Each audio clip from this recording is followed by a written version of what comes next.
Hello, everybody, and welcome to another edition of Best of Pedalshift. On this edition, we go all the way back to October 19th, 2023 for episode 340, Staying Safe on Bicycle Adventures.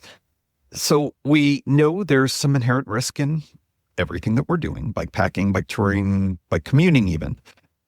There's bad infrastructure, there's all sorts of inattentive drivers, the whole nine yards. This episode gets into all of the things that we need to do to stay safe on our bicycle adventures, whether it's just going around the corner or we're on some big global expedition. Hope you enjoy.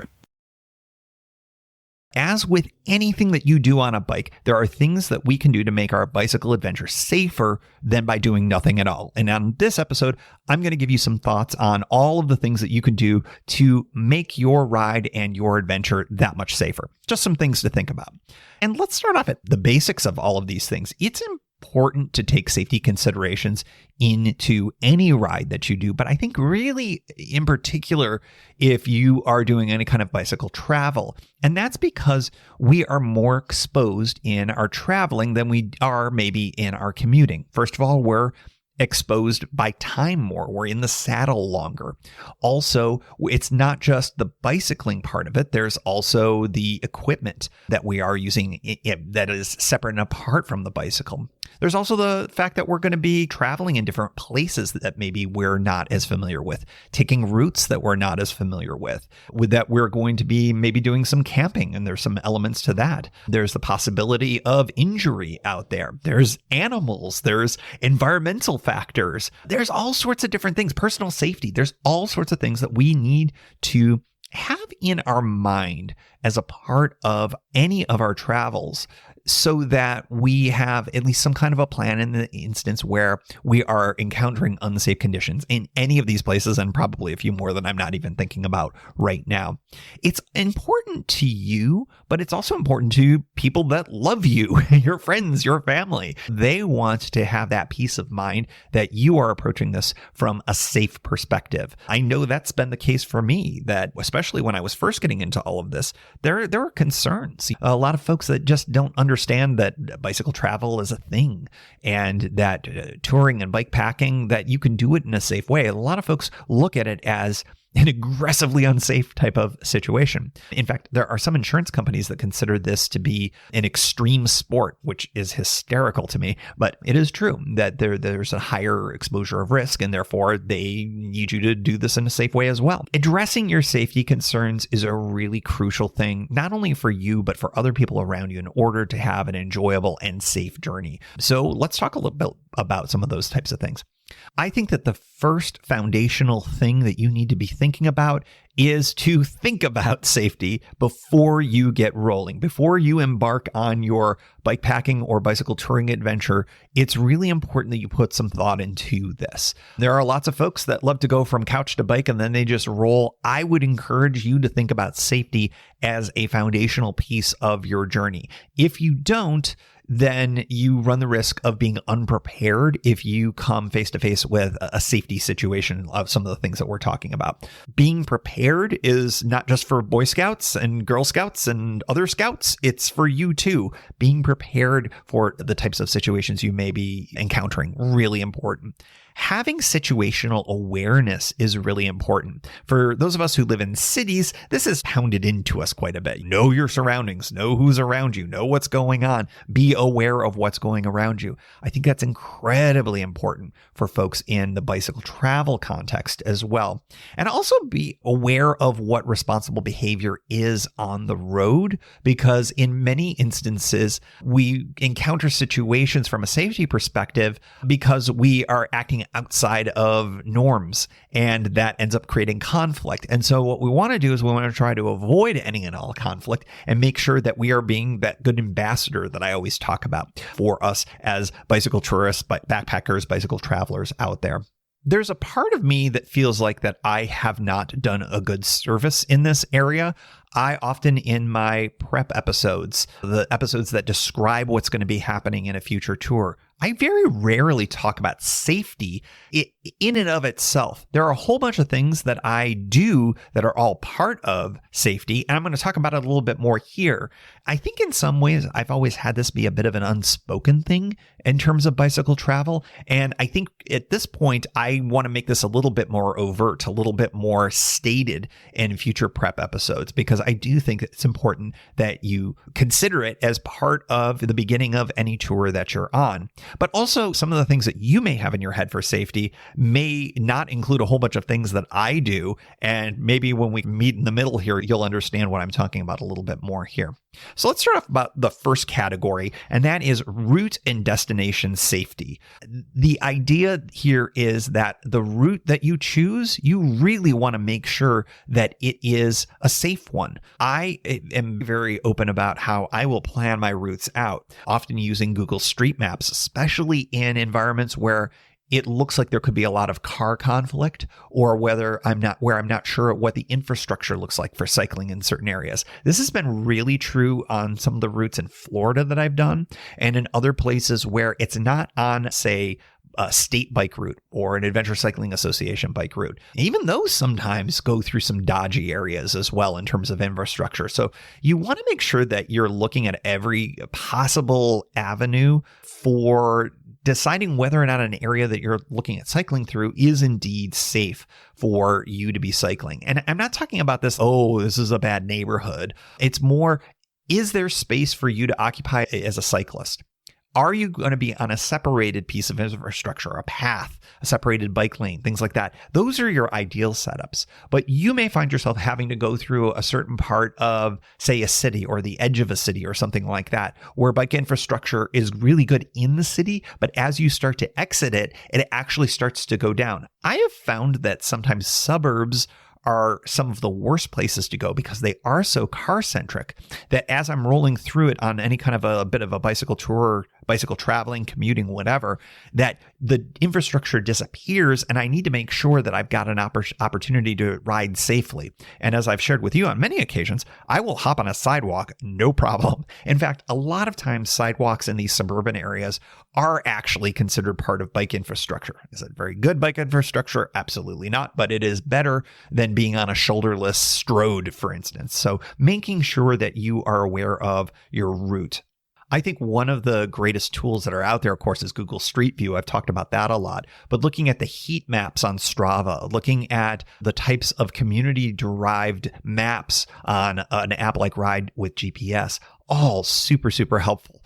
Also, don't forget about local advice. I've seen a lot of folks who will ask on bicycling forums about routes in and around a city and asking for local advice by local cycling organizations. Going to those websites. Maybe they've got a Discord or a subreddit someplace. Those are wonderful resources for you when you're looking in places that you're not familiar with. When it comes to your destination, that's when we start thinking more about what is this destination? Are you camping in a really rural area where it's very unlikely anyone's going to be around? That's probably going to be on the safer side of things. I know a lot of people see a lot of horror movies and things like that and think maybe that's a little bit less than safe, but those are movies. This is real life. I think that the types of campgrounds that a lot of us end up in, those tend to be very safe. They're established. Sometimes they even have security, things like that. When you are going to a hotel, many hotels, although not all of them, will allow you to bring your bike in so you don't worry about theft or anything along those lines. Knowing what your accommodations are and what it is in a surrounding area, all really important. I recently just finished a tour in San Francisco, and it's a great city, but as we all know, there's a ton of bicycle theft there. In 1,000 years, I would never leave my bicycle locked up overnight within San Francisco. It's just a bad idea, especially for a unique bike, a bike that might draw some attention like my touring bike. So it went inside with me, and thankfully that was available to me. Making sure that you've got those kinds of elements around safety, and there's personal safety, and then there's your personal belongings safety that we're talking about here too. All of that is really important. And think about that in advance as much as you can. Many of you will be doing tours where you're not sure where you're going to end up staying. That goes back to situational awareness, right? So when you're getting to a place where you are going to be finishing your day, maybe it's a hotel, maybe it's easy like that. You can bring everything in with you, but maybe it's in an unfamiliar place where you're camping. Are you stealth camping? Then we got to look at all of the different stealth camping rules that we've talked about before and making sure that you're really well hidden. You have no trace, no impact, things like that. That's all part of this route and destination safety category that I'm talking about here. Next category, traffic and road safety.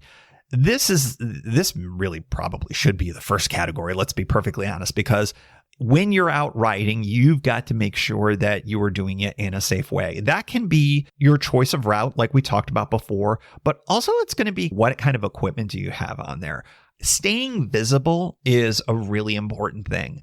We've got a lot of side conversations here about what is the obligation of a cyclist to act and what are the obligations of folks who are operating motor vehicles to act. And I think that there's been too much placed on make sure you wear your helmet and make sure you're wearing neon yellow. I do think that there's been a shift of responsibility away from some of those motor vehicle operators. However, they're in big, heavy metal boxes and you are not. And it's really important that we take an outsized role in our safety when it comes to being on the road. So that means wearing the reflective gear where it's appropriate. My rain jacket has tons of reflective stuff on it. The Showers Pass, for those of you who are familiar with it. My bike lights, I make sure those are charged up and they're operating when I'm in conditions where it makes sense to have those going on.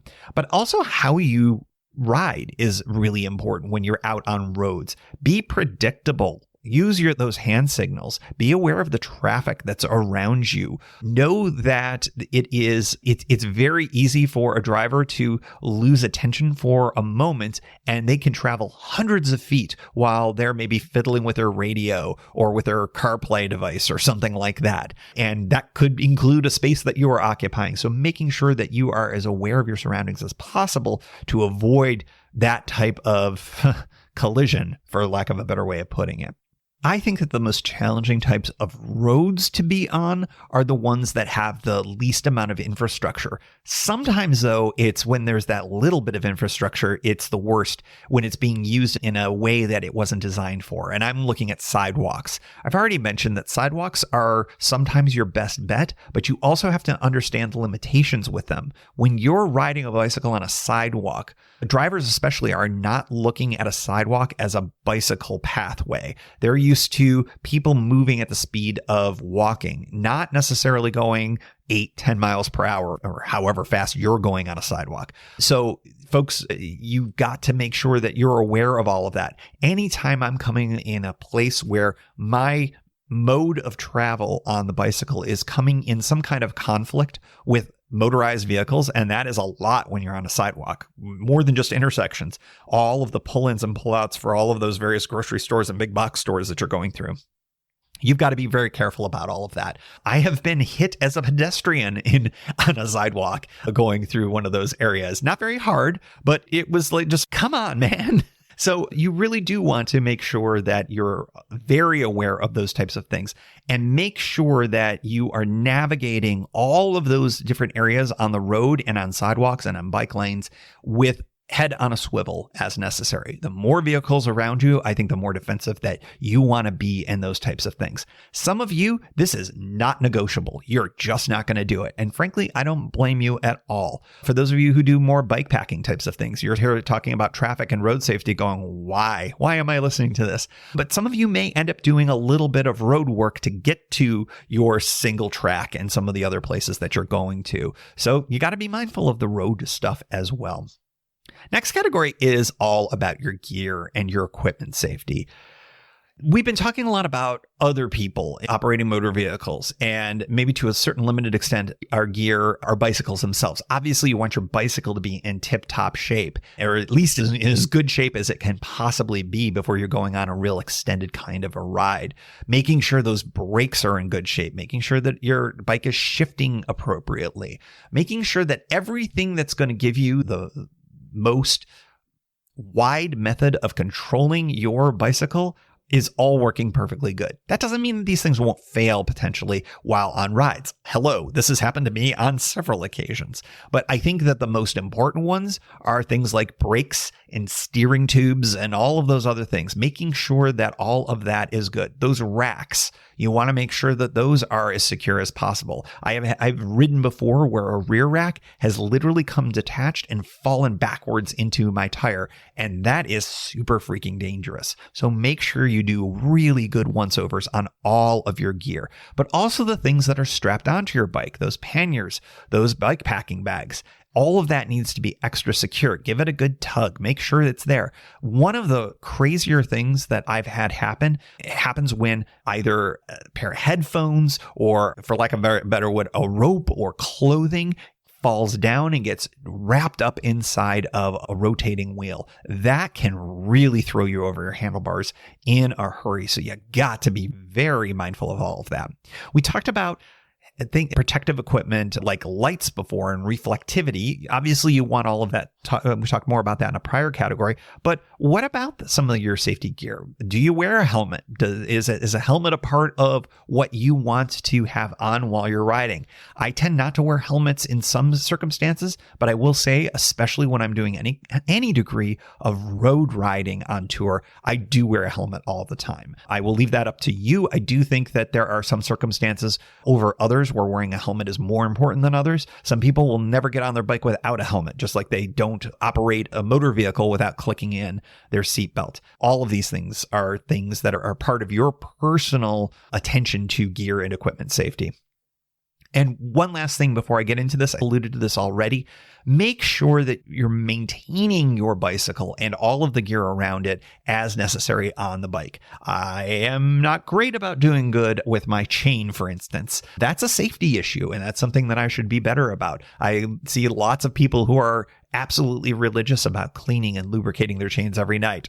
Be more like them, be less like me. That's all I have to say. Check those brakes. Check how the steering is going. Check everything. Check your tires. I've had issues with tires before, and losing a tire or having a worn tire that blows out on you can be very dangerous if you're in the wrong circumstance. If you are bombing down a hill and all of a sudden you have a blowout, that is a very serious problem. So make sure you're on top of all of those things. Your bicycle is really, think about this. You're essentially traveling on an inch or 2 or 3, depending on the width of your tires, of rubber. And that narrow thing is contacting road or dirt or asphalt or gravel or whatever. And that is the difference between you moving at a decent speed and then or falling off of your bike at a pretty decent speed. So make sure that gear is in really tip-top shape and check it frequently. Daily is ideal. At the end of the day, at the beginning of a day, whatever,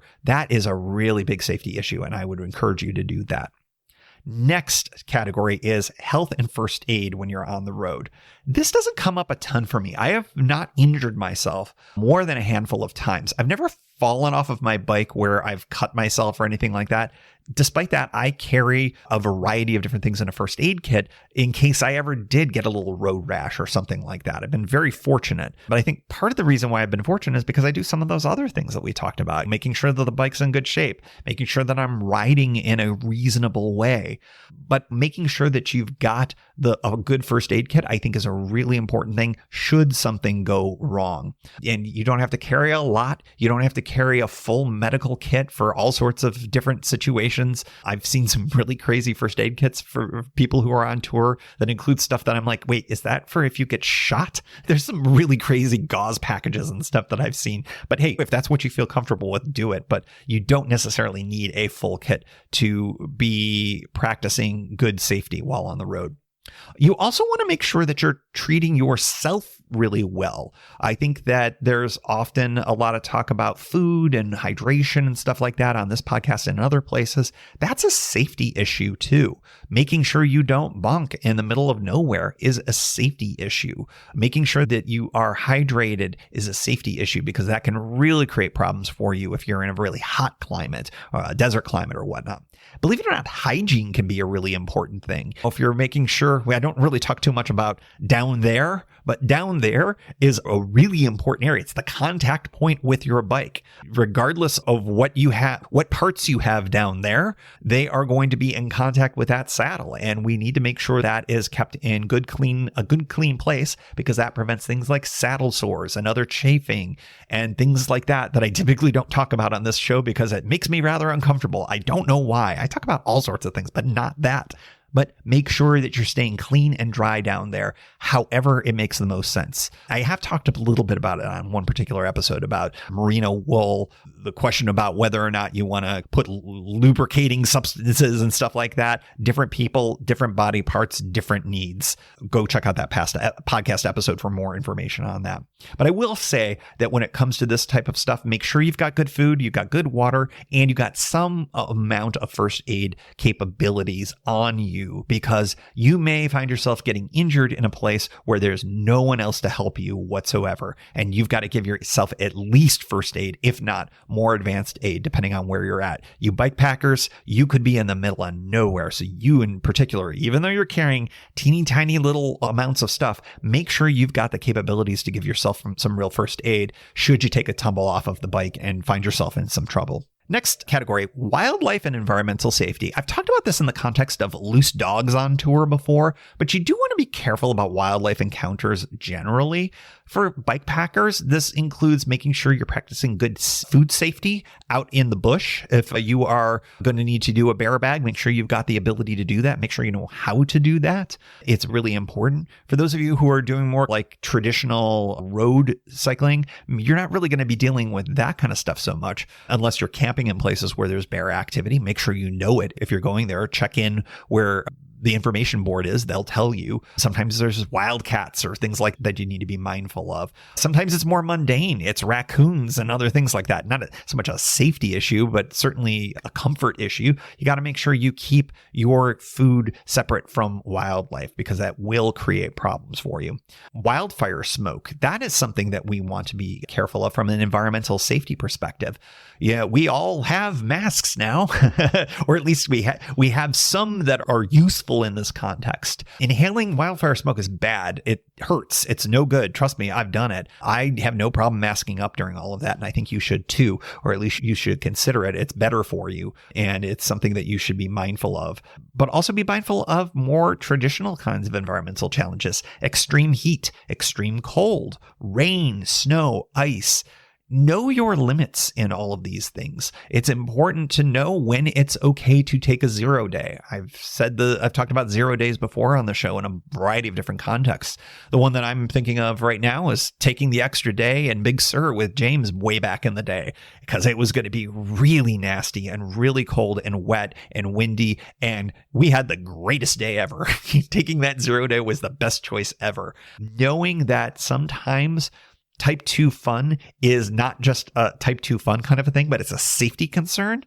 Be realistic about your limits. Understand that sometimes it's just not worth going through the bad weather just to make time or to get forward another day. Live to cycle another day. That's what I would say when it comes to all of that. When I first started thinking about doing a safety episode, I was thinking that a lot of you might be thinking about this and only this category, and that is personal security and theft prevention. I've already talked about it a little bit in the context of bicycle theft. In San Francisco, I talked about in that specifically, but I know for many of you, personal safety is a concern. Some of you, it's less of a concern. Some of you, it's more of a concern. I have read on a variety of different subreddits and forums. It feels like this one comes up a lot. Should I carry a firearm? This is very US-centric, obviously. For those of you in other countries, you may be like, carry a what now? That is something that I don't personally feel necessary. I suppose that some of you might. I think that's a pretty not extreme, but it's certainly a choice. I don't think it would be necessary in the vast majority of circumstances. But I know if I was talking to an Alaskan and you're going through bear country or something like that, they wouldn't dream of going someplace without some kind of a firearm on them. Okay, that might be a reasonable choice right there. I think for most people, a firearm's probably not necessary. If you're going through places that make you feel that uncomfortable for your personal safety, I'd go back to one of my earlier categories and have you maybe rethink the routing, perhaps. If you're going through a locality that makes you feel unsafe, then reconsider going through there, period. That's what I would say. When it comes to theft, that's also another big topic. And I've done a whole bunch of different episodes on this show about locking up your bike and securing your belongings and things along those lines. I have found in actually I shouldn't say most, the vast majority of my circumstances, even going through cities of note, I don't tend to find theft to be too much of an issue, with the obvious exceptions. San Francisco is a great example. I would say DC even. While I have locked up my bike for a short period of time with just panniers and stuff like that, I think that's all going to be very dependent on the nature of the stop, where it is, what's going on around me, the time of day. Situational awareness, again, is really important. If you're going to be someplace where you're worried about your bike, bring a good bike lock. That's really an important type of thing. I'm here to tell you that it's unlikely that someone's going to go through your panniers or your bike bags. Is it possible, depending on the circumstances? Sure. But again, reconsider where you're stopping. That's a real thing. Preventing the access in the first place is probably your best bet in terms of being worried about theft and things like that. I think ultimately it goes back to the earlier global concept of situational awareness and being vigilant about what's going on around you anytime you're someplace where you're concerned about that personal security or theft going on. If your spidey sense is going off, listen to it. You don't have to always stop in places where you think you have to stop. There are generally going to be other options available for you. If you find yourself in a place where it is literally the only opportunity, try to make some choices about where you put the bike, how long you go into wherever you're going in. Make choices to improve the security of your stuff and go with it that way. Hopefully you're not in that kind of a scenario where you feel somewhat forced to insert yourself into a situation that feels unsafe from a personal safety or a theft perspective, but do what you can to avoid all of that in the first place. And last category that I want to talk about here is having plans, emergency preparedness. I think it's really important to have some kind of a sense. Think about what you would do in any of these types of scenarios that I've already talked about. What would happen if you fell off your bike and there was no one there? What would be the first thing you would do? What would you want to have in that scenario? Would all you want is a cell phone to call 911? Okay, that's certainly a piece of it. But some of us, me included, I want to make sure that I would be able to administer my own first aid as much as possible. So I've got a limited first aid kit that comes with me in addition to my cell phone. Okay, so there you go. That's enough emergency preparedness right there. Just even coming up with the first few things that you would do when confronted with something like that. Do you have a plan if you're cycling through, say, Kentucky gets thrown under the bus so much on this podcast.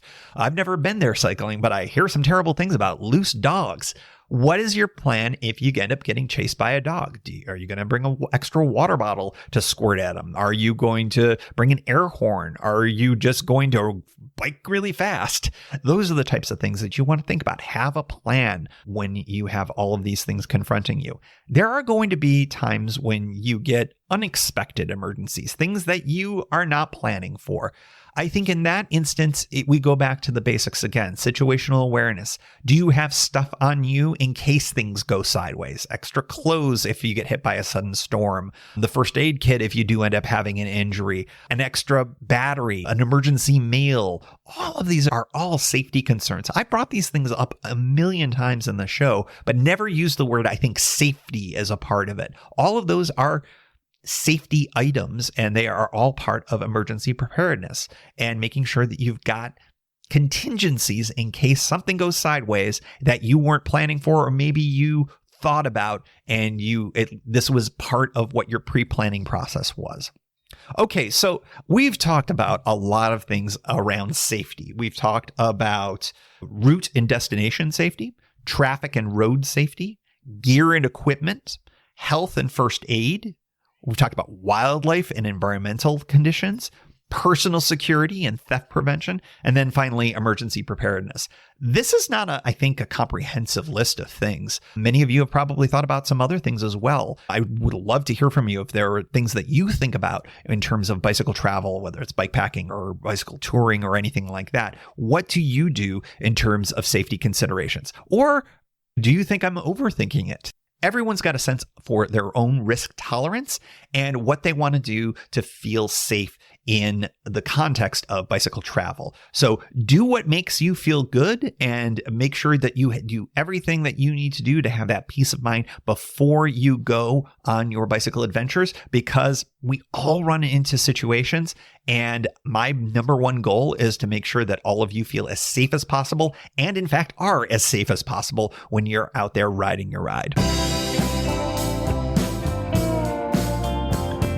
Thank you for joining. You can find Pedalshift at pedalshift.net for more great bicycle touring content.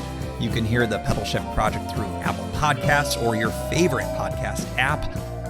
Opening music courtesy of Jason Kent off his self-titled album. The track is called America.